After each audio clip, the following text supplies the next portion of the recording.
जय हिंद साथियों, वेलकम है आप सभी का द कैरियर प्लानेट पर।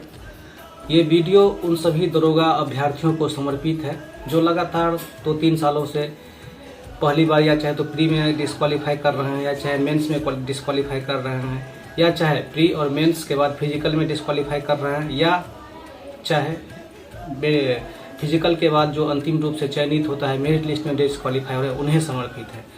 क्योंकि मैंने पढ़ा है, मैंने देखा है और मैंने झेला है कि ये दर्द क्या होता है। जब आप मेरिट से आउट होते हो तो दर्द क्या होता है, प्री में आउट होते हो तो ये दर्द क्या होता है, और आप डिप्रेशन झेल नहीं पा रहे होंगे। बहुत सारे मैंने अभी ऐसे मित्रों को देखा है जो 2 बार 3 बार 4 बार दरोगा में लगातार असफलताओं के बाद इस बार बाजी मारी है, और हो सकता है कि आपका ये फर्स्ट अटेम्प्ट हो। तो टेंशन लेने की बात नहीं है, हम इसी पे डिस्कशन अभी करने वाले हैं। तो सभी विद्यार्थियों और सभी दोस्त ध्यान से देखें।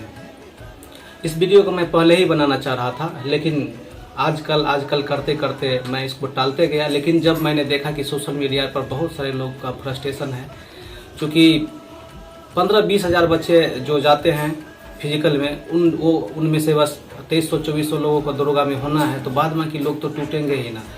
तो ऐसे में जब मैंने देखा सोशल मीडिया फेसबुक वगैरह पर, तो मुझे ये वीडियो बनाने की ज़रूरत पड़ गई।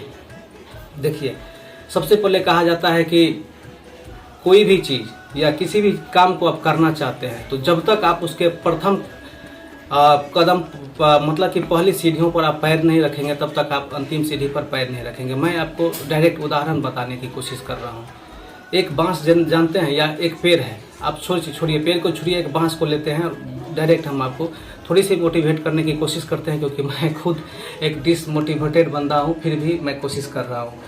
क्योंकि जितना दर्द मैंने झेला है और अभी भी झेल रहा हूँ, शायद उसी तरह से आप लोग भी झेल रहे होंगे। और जैसे कि एक बांस है, 17 फीट का बांस है, उस बांस के जो सबसे टॉप पे 5 किलो सोना रखा हुआ, आपको वो सोना लेना है। तो सबसे पहले आप क्या करेंगे, उस बांस पर चढ़ने की जब कोशिश करेंगे तो उसमें बहुत सारे परेशानियां आएंगी। जैसे कि जब तक बांस के जो जड़ होता है, बांस के जड़ को पकड़ेंगे नहीं, तब तक धीरे धीरे पकड़ते क्या करेंगे, आप ऊपर जाएंगे। उसके बाद एक समय आएगा कि आप उस सोना को ले लेंगे, लेकिन डायरेक्ट से नहीं चल जाएंगे। सबसे पहले बांस के जड़ में आएंगे, थोड़ा सा खिसकेंगे।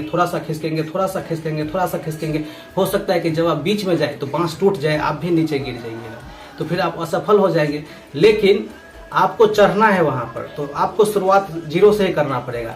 लेकिन जो लोग सामने में देख रहा होता है कि ये बंदा चढ़ रहा है, अब चढ़ जाएगा, तो उसको उससे नहीं मतलब रहता है। वो केवल और केवल आपको मजा लेने की कोशिश करता है। लेकिन आप कर रहे थे तो आप चीजों को समझते हैं, ठीक है।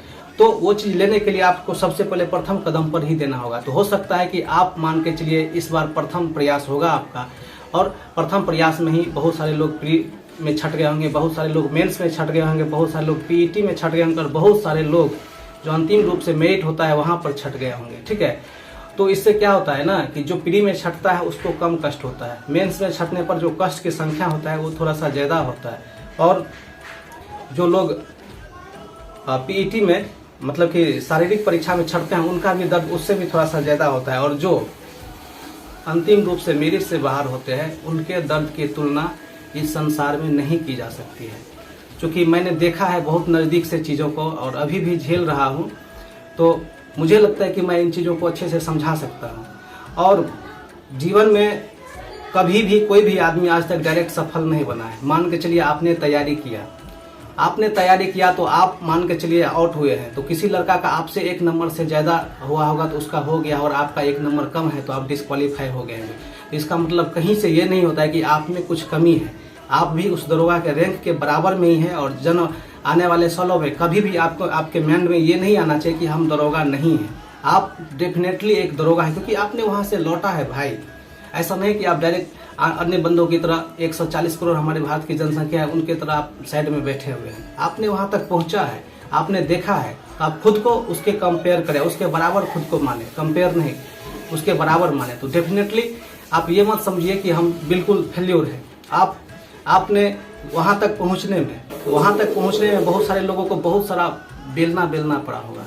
जैसे कि अलग अलग मोटाई की किताबें पढ़नी होगी जो कि सेम बंदा पढ़ता होगा। मान के चलिए कोई बंदा इस किताब को पढ़ता है, कोई बंदा इस किताब को पढ़ता है, तो डेफिनेटली आप किताब पढ़ के वहां गए होंगे, वो भी किताब पढ़ के वहां गया होगा। लेकिन बाय द लक उनको थोड़ा सा ज़्यादा नंबर आ गया तो वो सिलेक्टेड है और आपको थोड़ा सा कम है, तो आप भी उनसे बहुत ज़्यादा पीछे नहीं हैं। लेकिन आने वाले दिनों में बहुत सारी वैकेंसियां हैं, फिर से दरोगा है और भी बहुत सारी चीज़ें। लाइफ एक ही जगह पर समाप्त नहीं हो जाता है। हम जानते हैं कि जो भी दरोगा होता है सिर्फ और सिर्फ उसमें एक ही जुनून रहता है कि सितारे आसमान से तोड़कर अपने कंधे पर सजाकर अपने समाज, अपने परिवार, अपने राष्ट्र निर्माण में बहुत ही भारी योगदान देना हमारा और आपका सबसे पहला प्रायोरिटी है। लेकिन ये दुर्भाग्य है कि हमारा और आपका सिलेक्शन अंतिम रूप से नहीं हो पा रहा है या नहीं हो पाया है 1 बार 2 बार 3 बार में। तो डेफिनेटली यहाँ से असफलता, लगातार जो असफलता होता है ये आपको बहुत सारी चीज़ें सिखाता है। ऐसा नहीं कि आप सीखते नहीं, आप खुद देख लीजिए, खुद को जज कीजिए। और जो नॉर्मल बंदा होगा या चाहे जो वहाँ पर होगा, आप बहुत सारी चीज़ों में छठे होंगे, तो आप में जो भी चीज़ें होंगी वो अन्य लोगों के अपेक्षा जो है बहुत ही तीव्र गति से होगा। आपने बहुत कुछ सीखा है, जज किया है, ठीक है। और असफलता जो है सफलता की पहली सीढ़ी होती है। तो बिना असफल हुए बहुत सारे कम लोग ही ऐसे होते हैं कि डायरेक्ट सफल हो जाते हैं। लेकिन डेफिनेटली आज तक जितने भी लोगों ने सफलता पाई है तो उनके जिस राह पर वो चलते हैं, डेफिनेटली वो राह बहुत दुर्गम होता है। दुर्गम को पार करके ही हिमालय पे कोई चढ़ता है और वहाँ पे अपना नाम रोशन करता है। तो डेफिनेटली असफल हुए हैं आप, लेकिन इसका मतलब आप पूरी तरह से इस संसार में, आपके लिए ये संसार यहीं पे समाप्त नहीं हुआ है, ठीक है। तो हम फिर से मिलेंगे नेक्स्ट एपिसोड के साथ, तब तक के लिए इतना।